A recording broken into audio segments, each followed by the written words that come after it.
Good morning, Countryside. And welcome to the Tuesday, April 4th edition of the UPC Morning Show. Today on UPC, I have news on a war veterinarian. In entertainment, I have news on Ncaa. I'm Matthew Hudfils. And I'm Jenna Basic, and UPC starts right now.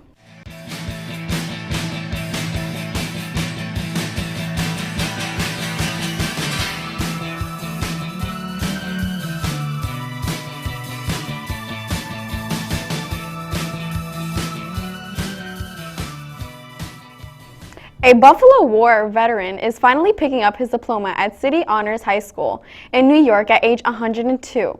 But that's just the tip of the iceberg. The vet, who was shot down behind enemy lines and spent times in a Nazi prison camp, also received 10 medals for his service. At 102 years old, Captain Sidney Cole, the son of Russian immigrants who now calls Buffalo home, has seen the worst of humanity and the best.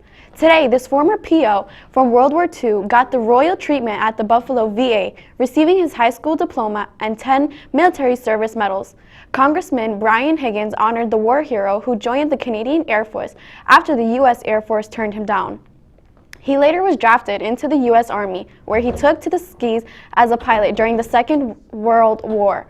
Then, on January 2, 1945, Cole's military plane was shot down. Before jumping from the damaged plane, he risked his life saving his co-pilot. Cole was put in Hitler's POW camp where he was beaten. After he was freed, Cole, who is Jewish, saw mass open graves of victims of the Holocaust. Now, 72 years later, he's receiving the highest medals in 2 countries for his service. The war veterinarian went on to become a star swimmer at Honors High School, even qualifying for the Olympics. But he wasn't able to finish school. Today, City Honors filled that void, not only giving him his diploma, but also inducting him into the Alumni Hall of Fame. In school news, prom is April 21st at the Safety Harbor Spa and Resort from 7 to 11 p.m. Tickets will be sold cash only during both lunches and after school in front of the main office. In order to purchase a ticket, you must be a junior or senior, have a signed prom guidelines form, and no outstanding textbook or library obligations. Tickets will be sold on Wednesdays and Fridays only. Attention, all seniors. We are beginning work on the senior slideshow and your pictures are needed. Please send a maximum of 12 photos to seniorvid2k17@gmail.com. Give your future children something to laugh about when they see your 2017 hairstyle. Reserve a copy of your yearbook today in room J6 or in the concourse during prom ticket sales. Yearbooks are being sold for $60 with a limited amount of overrun copies remaining. Seniors will have pre-purchased their yearbooks presented to them at the senior breakfast, and underclass students will have their books delivered soon after. A massive diamond known as the Pink Star Diamond was sold for $71.2 million at the auction in Hong Kong. The diamond, nearly 60 carats, was sold to a client who phoned in a bid according to Sotheby's. Forbes reported the buyer was a Hong Kong-based jewelry retailer and was bidding against 2 other phone bidders. This isn't the first time the Sotheby's has tried to sell the Pink Star. Back in 2013, it was sold for $83 million, but the buyer defaulted on the deal.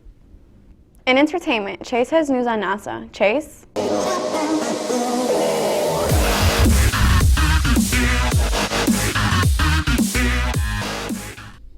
Thanks, Jenna. Scientists at NASA photographed something incredible this weekend, a trio of solar flares.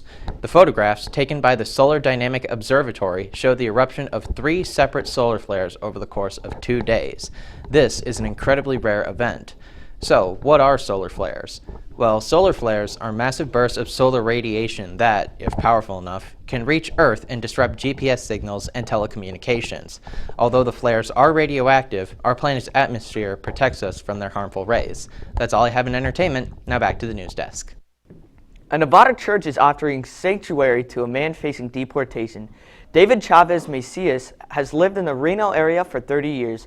Friends say Chavez Macias attempted to become a U.S. citizen, but he says his lawyers made mistakes and that caused an application problem. Revered Neil Anderson with Unitarian Universalist Fellowship of Northern Nevada says Chavez Macias couldn't be forced to leave the country. The Nevada branch of ICE says it has a policy that avoids enforcing action in sensitive places like schools and church. That's all we have for you today on UPC. Thank you for watching and have a great day, Countryside.